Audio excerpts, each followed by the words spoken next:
Welcome to the Electric Playground, where we do something every year that is very cool. We call it the Rocket and Raygun Awards, and we give out awards to our favorite games of whatever year we're in.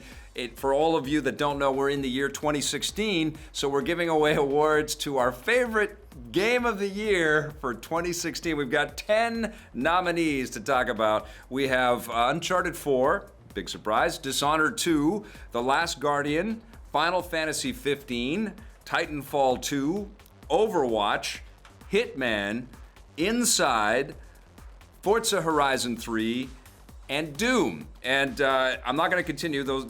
Those were all released in 1 year, which is incredible. Those 10 games right there. Ben Silverman, that's a pretty big list, brother. What's your pick for best game of 2016? Well, as you can tell, the day is growing long. It is getting dark in my cozy office. I have to put on my scarf to deal with this kind of challenge. This is an insane list of games, and I think unlike last year where it was very clear to me that The Witcher 3 was my favorite game and that Rocket League was number 2. Like I really knew which games were better than other games. Yeah. This year I'm struggling with this list. There are a lot of really good games that you could make the argument for either way. I think for me, this is going to boil down to two different games. I know we all want to talk about all these games. Yeah. But I'm going to just focus on two. And for me, those two are very different games. The first is Inside, which is obviously was our indie pick for game of the year, or for indie game of the year. Yep. And that's such a special game, and you don't find those games very often. Games that make you feel a lot of conflicting emotions as you're playing it. I don't know if I've ever felt the way that I felt playing Inside, playing another video game. That combination of excitement and fear and unease, and it was a unique experience to sort of not know how it was going to feel as I was playing it, not knowing what to expect out of this game as I was proceeding through it. It was baffling, and again, we've talked about the third act being maybe the best, craziest third act in video game history.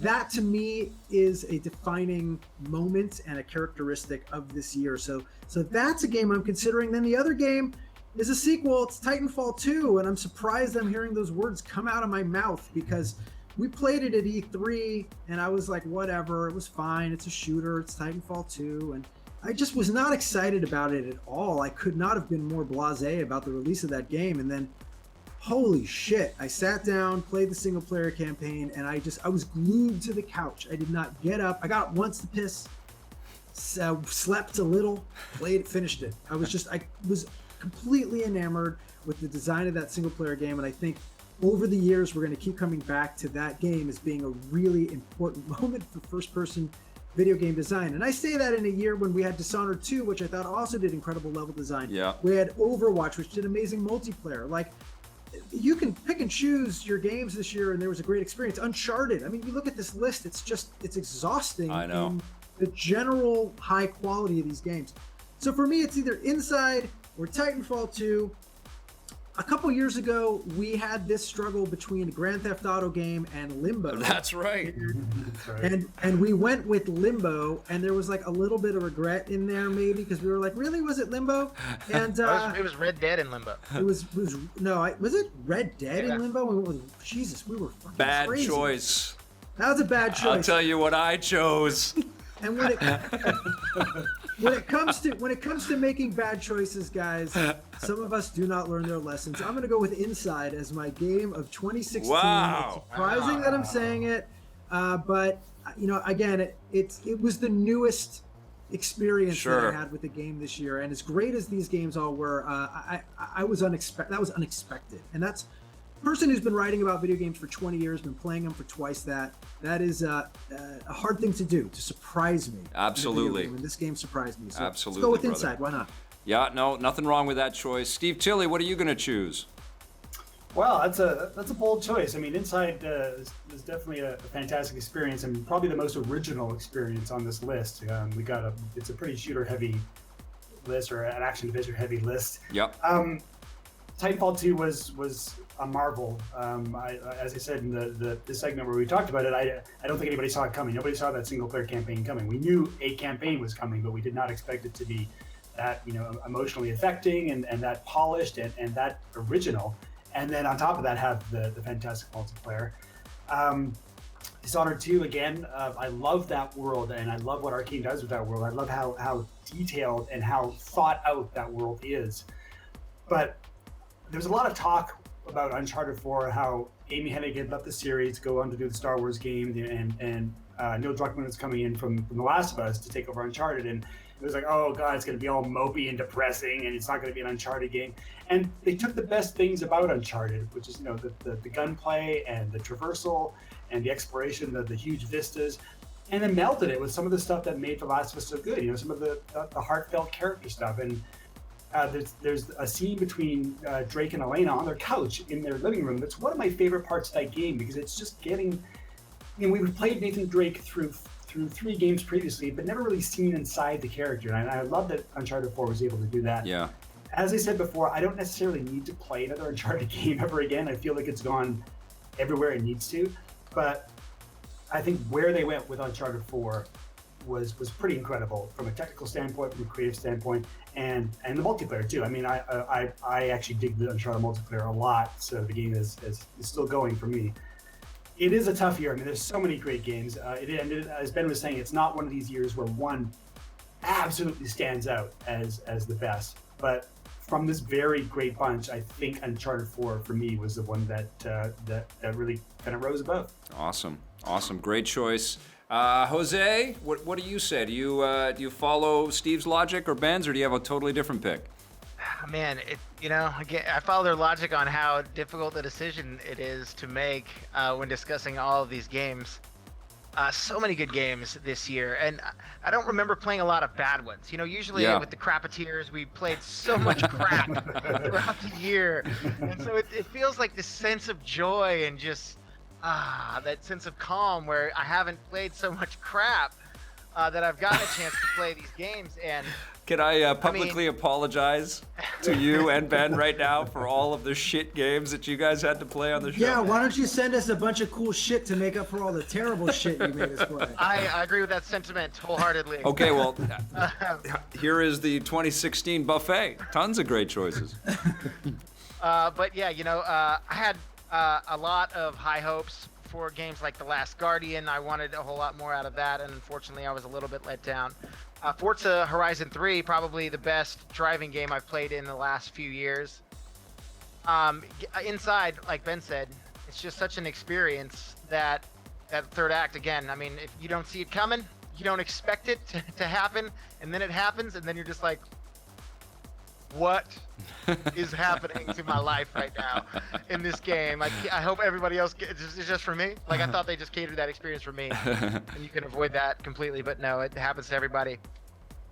Uncharted 4, a beautiful game, beautiful send-off for Nathan Drake, a little Crash Bandicoot in there, which, I mean, come on, it's like 2 games in 1. Who doesn't want that? But I gotta go with Titanfall 2. That's the game that I can't wait to play more of. Even when I'm streaming or I'm playing other games or playing all these other games, I'm like, oh, let's jump in for a little quick Titanfall, level my character up, get some, shoot people with a shotgun because my shotgun's such a badass weapon. And it's one of those games where you're playing it and the stuff that you start with doesn't necessarily get a whole lot better, but you don't feel the need to have to go and unlock the bigger, better guns or the different. Even when I unlock new guns, I'm like, whatever, I'm sticking with my tried and true. This is the gun I'm going with, and it's a payoff that is just so satisfying that I did not expect to get out of Titanfall. With all the amazing shooters and other games of other genres out there, I was not expecting that from Titanfall 2, and that single player campaign married with that multiplayer, it's the game that I will definitely be playing more and more of throughout the year. Inside was very close. I played through it twice, and it was a hell of an experience. But yeah, Titanfall 2 is going to get my check.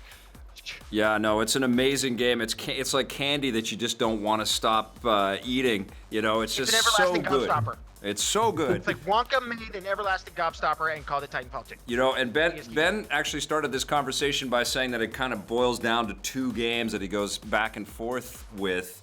And I knew that this was going to happen. We're all going to pick a different game, and I knew this was going to happen. So I have an idea of what to do at this point.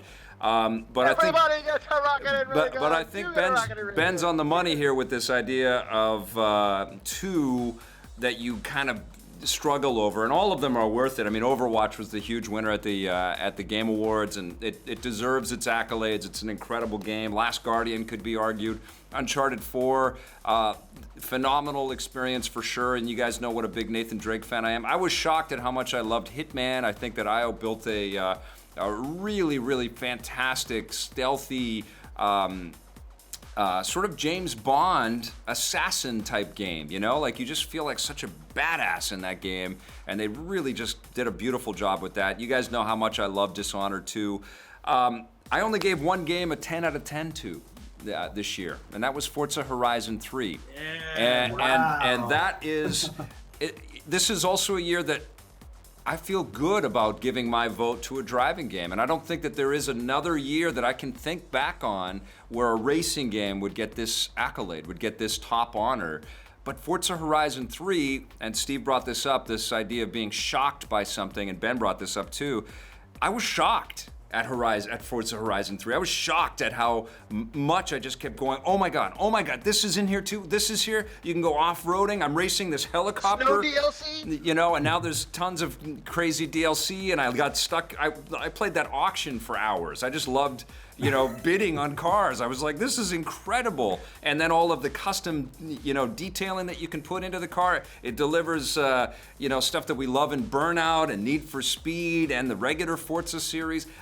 Can we just talk about what that Turn 10 studio, and I forget the name of the Horizon Playground Games. I mean, that's an important point though, Vic. This is not Turn 10. This is Playground. This is the B developer in a way, right? That collection of developers though has taken it away from everybody, man. Like, Gran Turismo, I don't think will ever catch up to this. This is just incredible design, and if you're a racing fan, like, you cannot compete with these two teams bouncing back and forth every year. Just incredible. And because maybe I haven't been on every one of these Horizon games as the key reviewer every year. I've checked them all out, but this time I was left to my own device. I was just floored by the originality, the technology, the visual stimulation, the music. You know, it wasn't.